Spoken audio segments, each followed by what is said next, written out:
Hello and welcome to today's edition of Extraordinary Outcomes. I'm Shubhanjan Sarkar, your host and founder of Pitchling, the buyer-seller engagement platform. Privacy is one of the key concerns of buyers when they look at the seller's mails and collaterals. They do not want to be tracked without permission.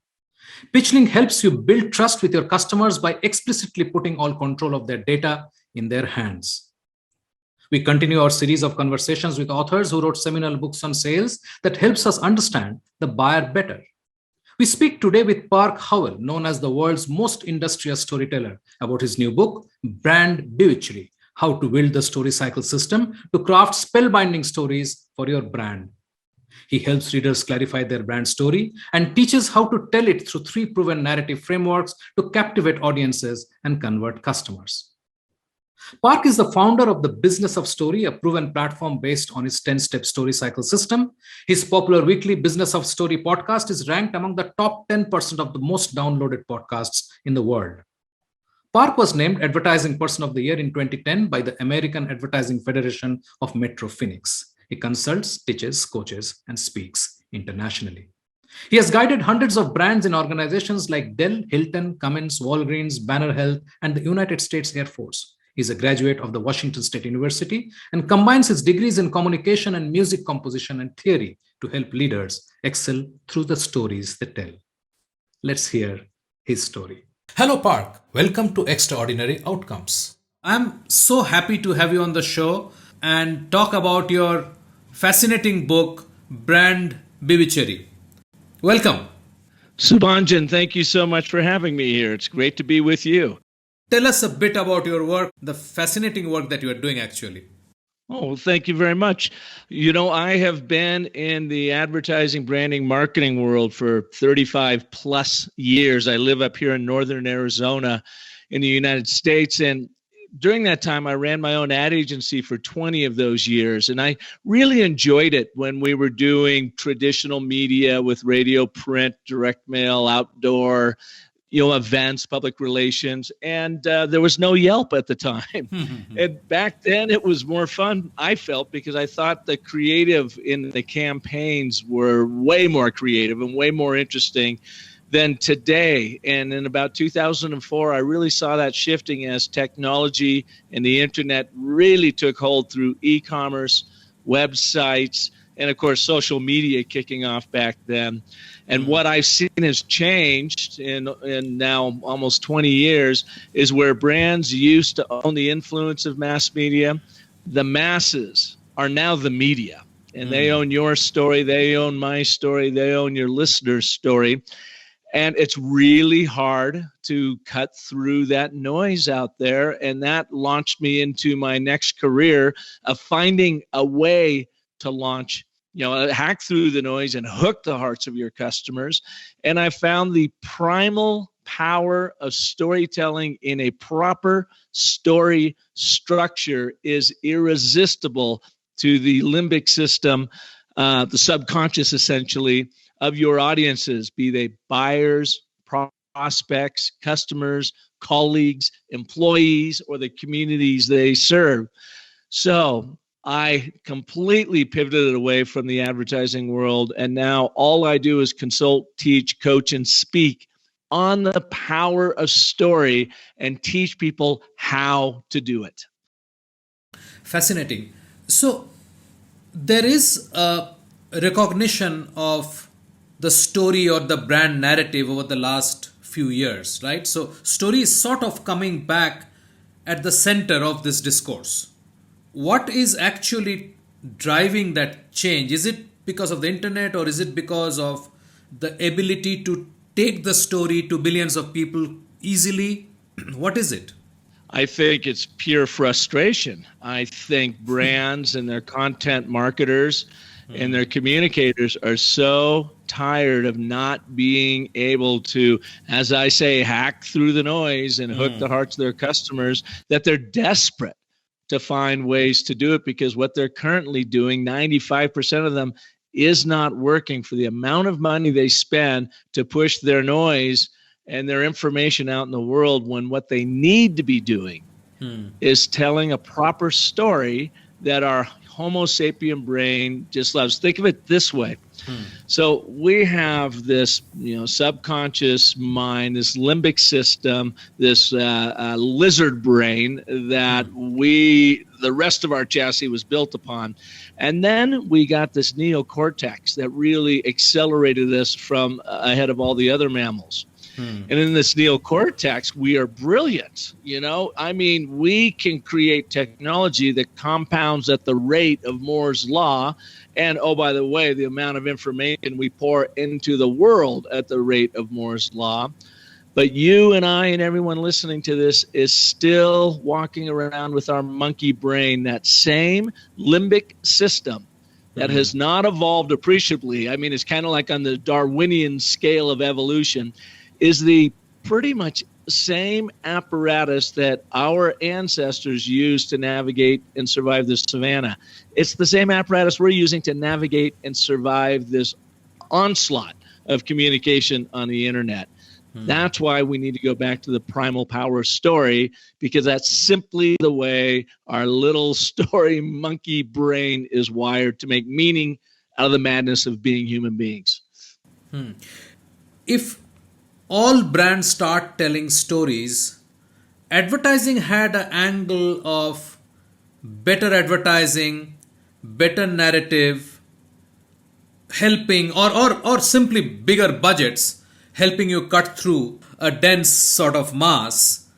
In this case, how does it help multiple brands in the same, say, space tell stories, and how do you think that helps each one of them cut through the clutter? Well, I think that stories scale. And what I mean by that is when a brand can tell a very powerful story that captivates a small audience at first, that audience becomes your megaphone. And they start resharing your story with the world, which leads to the most powerful form of advertising and marketing there is, and that's word of mouth marketing, which is absolutely free. So one might argue, yes, you can pour a bunch of money in and just bombard us like so many big brands do. We just tune it out after a while. We don't listen to it. It's like pouring gasoline on a fire. The fire gets bigger, but we just kind of want to get away from it at that point. So we have seen it time and again that a really powerful story, when it catches fire with the right audience, that they will then ignite it in the rest of the world. That's the power that I've seen really work in story. But so few people do it well. It's hard to even point to a lot of great examples. One I can point to, I think, is Airbnb. I think they're one of the best storytelling brands out there right now. Others, of course, Nike falls into that. Apple used to be good at it in the Steve Jobs era. I don't think they are anymore. A surprising entry into the storytelling world is Farmers Insurance. I was watching a golf tournament out of here on TV last week that Farmers sponsored, and they had some really brilliant storytelling spots in that I was really impressed with. Because it takes you on a journey. It invites you into a story, and it makes their business point for them without them beating their chest and beating you over the head with it. Right. And as you rightly said, it's difficult, right? It's not everybody's cup of tea. Well, it is and it isn't difficult. I mean, we are all Homo sapiens, and we are the only beings that we know of in the universe that think, act, plan, organize, and activate in story. I mean, you think about that. Every ad is nothing but a fictional account of what tomorrow could look like for you, the buyer. Now, the brand has to back that up and deliver on its promises it makes in that fictional story to make it a nonfiction, so you are bought in. Now, brands run around saying they're storytellers, but they don't even know what they're talking about. They don't even use story structure. They just throw something out and they tag it as a story, and it's not a story. And one of the most basic structures, the foundational structure that I work with all of my clients and is in my book, Brand Bewitchery, is called the ABT, and that stands for the and, but, therefore model. And what that is, very quickly, is it's the basic guideline, the basic field guide for storytelling. The and statement is a statement of agreement, or basically act one, that gets your audience in agreement with you. The but statement to follow is the problem that you are there to solve for. So it's like act two of any big story. It's where the problem and the action and intrigue happens. And then act three is the therefore. And the therefore is your solution. Let me give you a very quick example if I can. Here's the simplest and but and therefore that I can think of. And by the way, you use these at the beginning of a presentation or to set up a story. So here's the most basic one I can think of. Most advertisers communicate and care, but bore. Therefore, use the power of story to hack through the noise and hook the hearts of your Homo sapien customer. Now, what I've done there is set up that statement of agreement. I can get everyone nodding. Most advertisers communicate. Yes, they do. And they actually care. They're trying to do good things in the world. Okay, all right. I believe that. But they bore. Ooh, that's a big problem for the advertiser. Therefore, and then you can fill in the blanks. Instead of bombarding me with nonsense, tell me a story to hack, through the noise, connect with me, and excite me to action. Don't just move me to action, excite me to action. That's an example of how you use the ABT. And when you get that down, you start building this narrative intuition of setup, problem, resolution that then all of your storytelling is built upon. Right. So let me back up a bit over here. I mean, you were doing advertising for 2 decades, and now you wanted to shift careers. Why did you want to do that? Is it because of the change? Is it because traditional advertising was not working anymore? Was it because the new form of advertising was more accountable? So what really motivated you to say, okay, enough of this, I need to do this new thing? Yeah, really great question. Well, I do back then and still do now, but not quite as much, a lot of brand development and brand strategy. And I just realized the work we were doing as an agency at that time, and this is around 2002, 2003, was not nearly as effective as it had used to be. And I went looking for an answer. And I was lucky because our middle child, our son Parker, was going to film school at Chapman University in Orange, California. It's a very prominent film school. He graduated in 2010, and he has been in Hollywood ever since as a director of virtual reality and mixed reality films and so forth.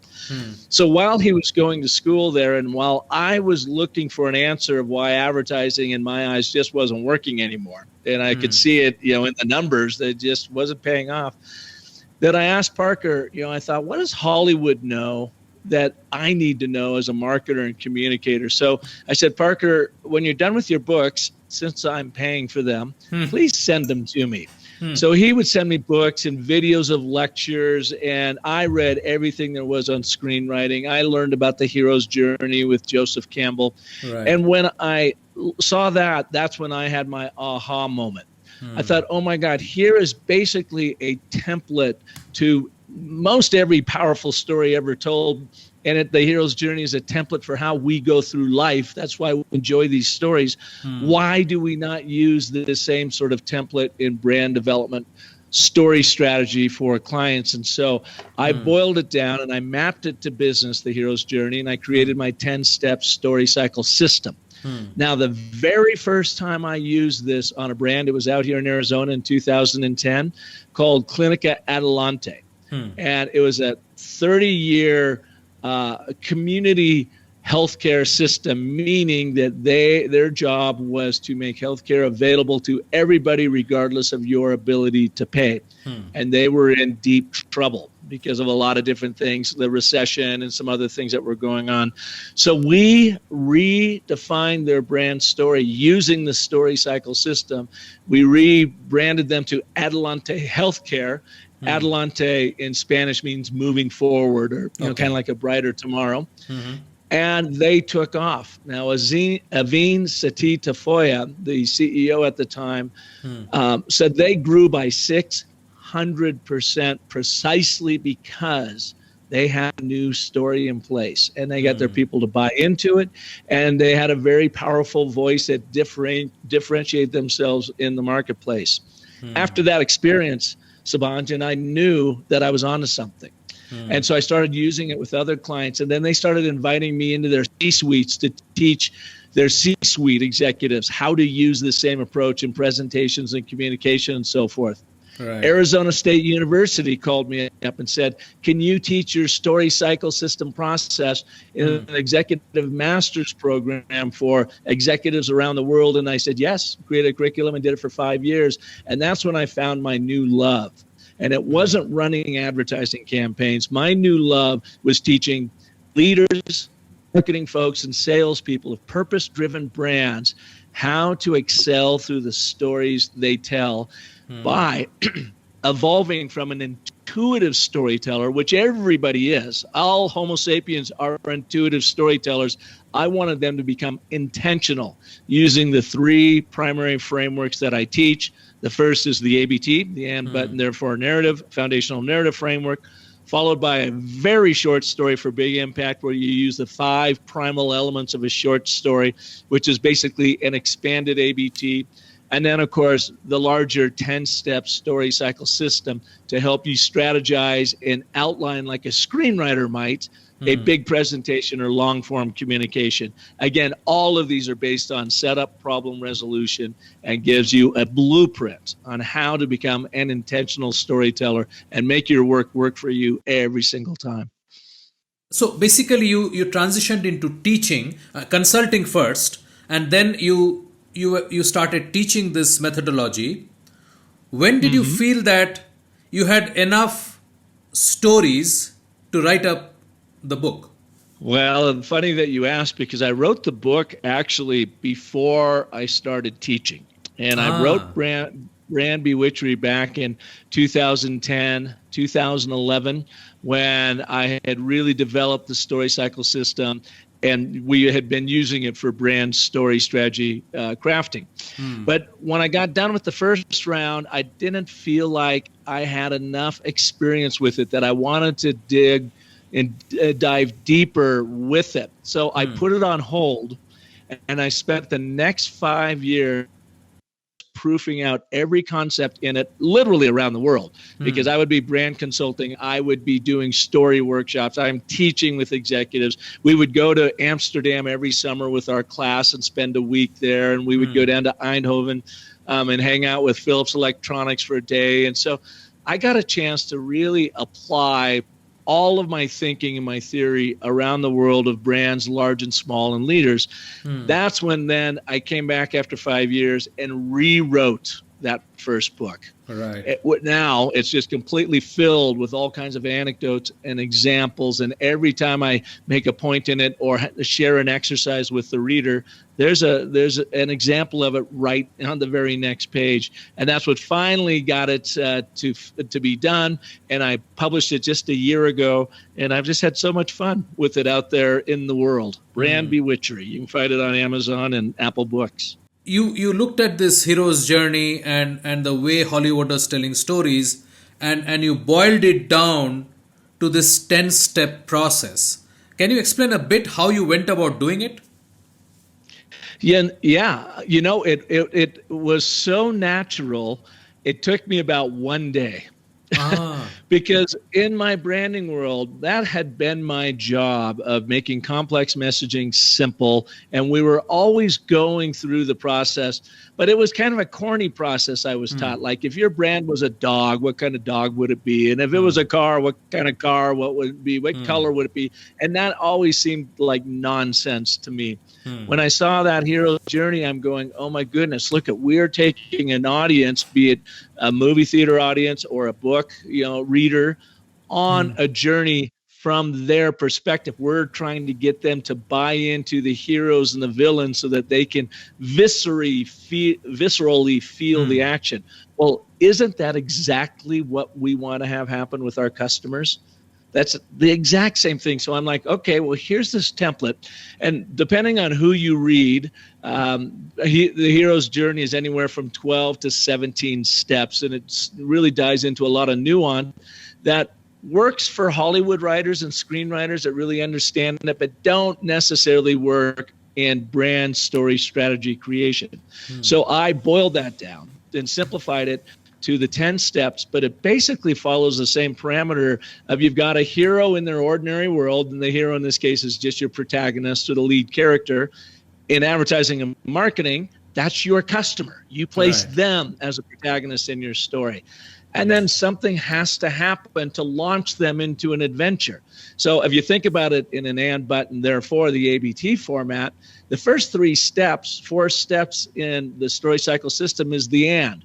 We want to understand where is the brand, the position in the marketplace. That's your ordinary world. Who are your primary customers? I ask people to prioritize their top 3, and let's focus on the very top one. Who's your number 1 audience? It could be customers, it could be colleagues, it could be stakeholders, whatever. So now we're in the step 2 of the story cycle system. Step 3 are stakes. Now we got to set the stakes. They got to want something to arouse interest that we will fulfill in our product offering. So what is that they wish for and want out of life? Wish for is emotionally. What do they wish to achieve?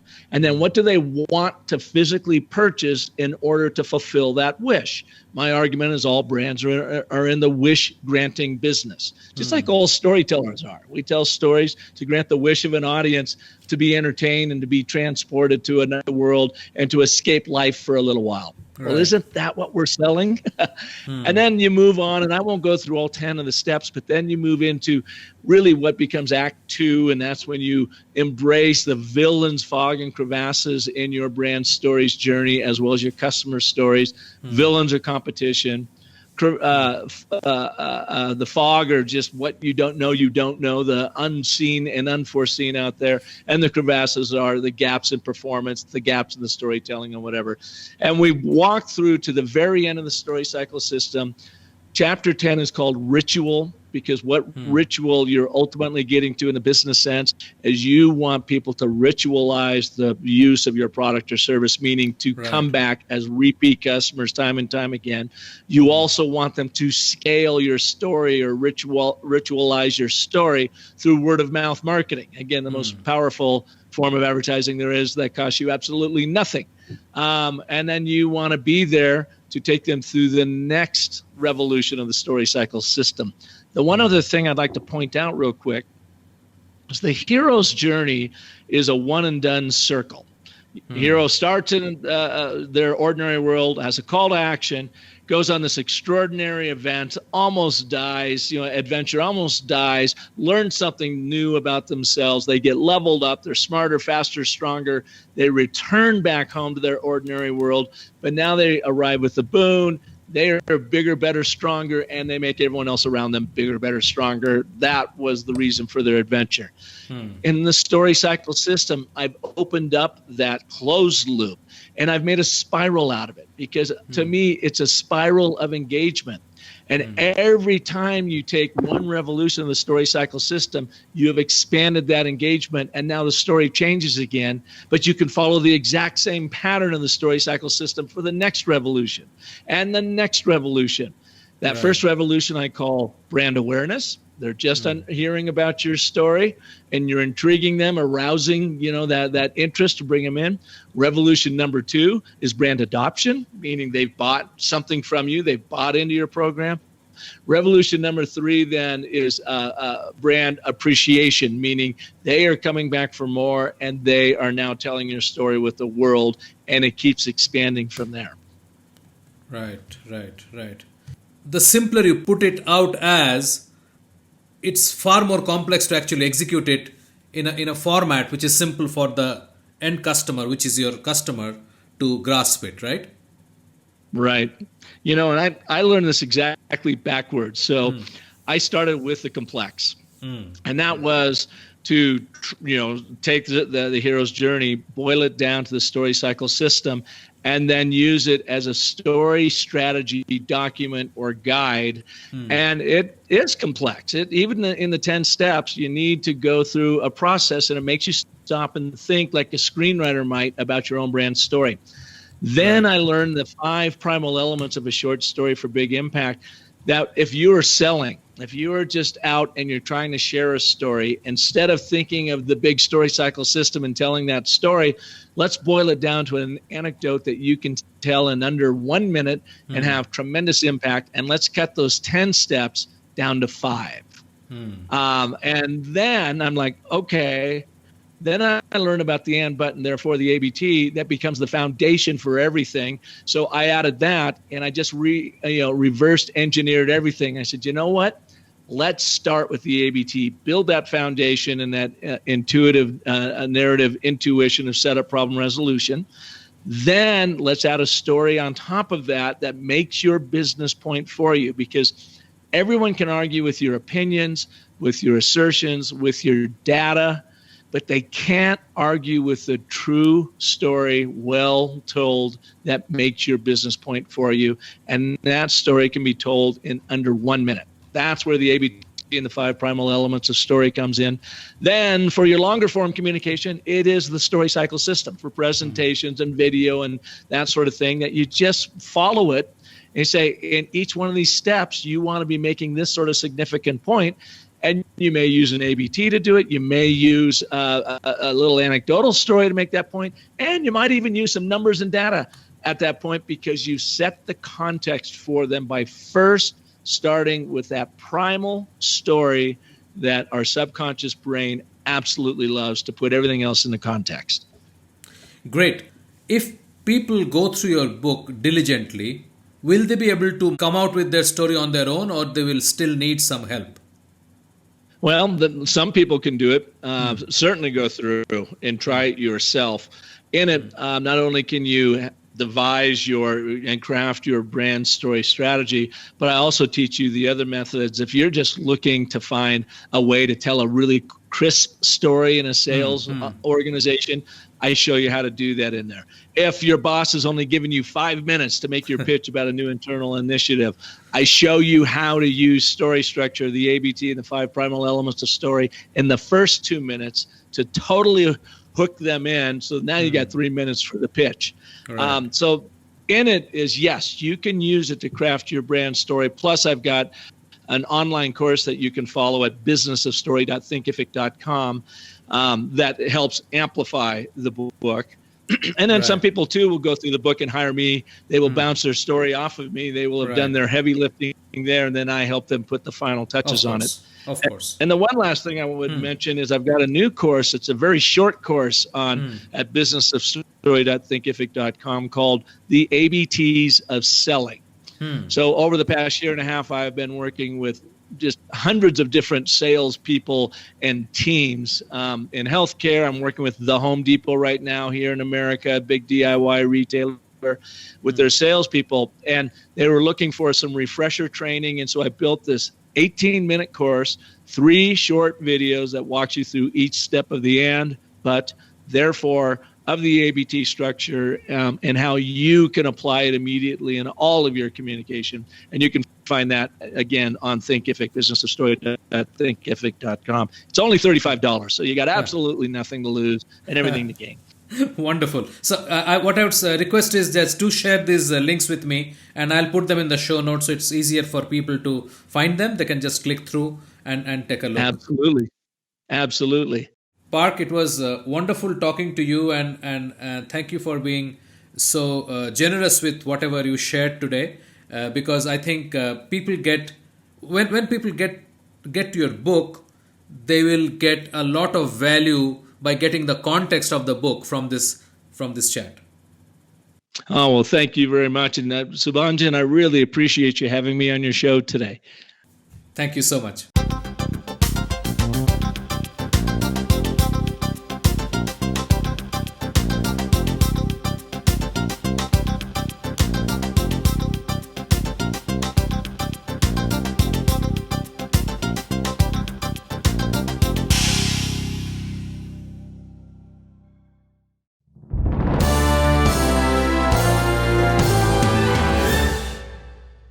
Today we speak with Julie Hansen about her brand new book, Look Me in the Eye, using video to build virtual relationships.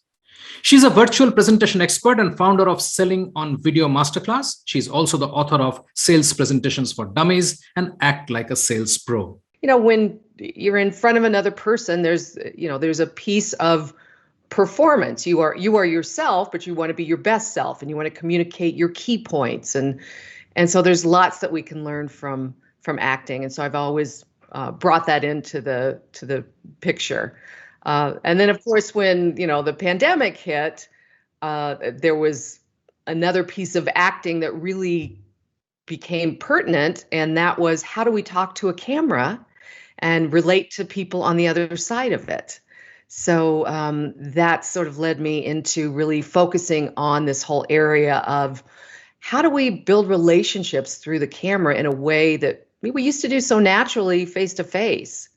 So that's was sort of the seed of the idea for the book. Check out the attachments in this show. You can check out the EXO newsletter, sign up for Pitch Link, and details of shows on the Sales Experts channel. We will continue to explore the B2B conversion problem through additional episodes in this series. You can still share what you think about this elephant in the sales room. Please use the link below, also available in the attachments, to record your views in video, and we will continue to showcase them in our upcoming episodes. Let us listen in to today's viewer response.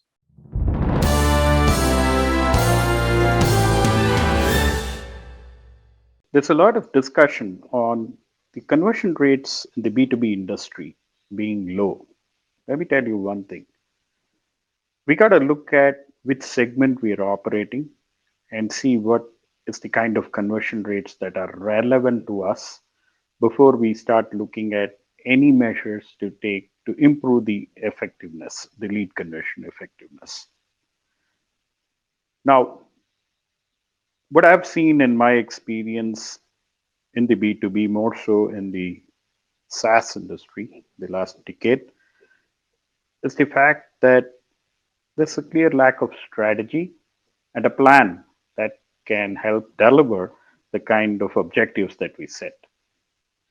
And what I mean by that is lack of market focus, target market focus, lack of understanding of the channels to use, the right mix of tools that we can use.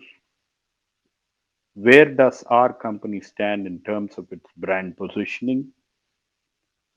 How good is the handshake between sales and marketing? I can go on.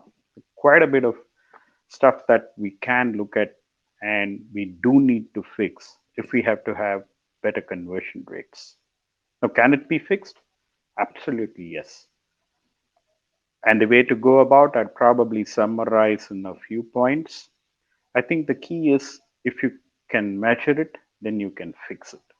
So to measure it, we need to ensure that we enable our sales process with the right technology on top of it, ensure that we pick the right channels, we understand our market, our customers, our buyers, build relationships and engage them. Time to wrap up for today. Remember, you will soon have access to the complete interviews and transcripts in the series. Keep an eye out for the link in the EXO newsletter. And thank you for watching. Until next time, stay well and craft extraordinary outcomes.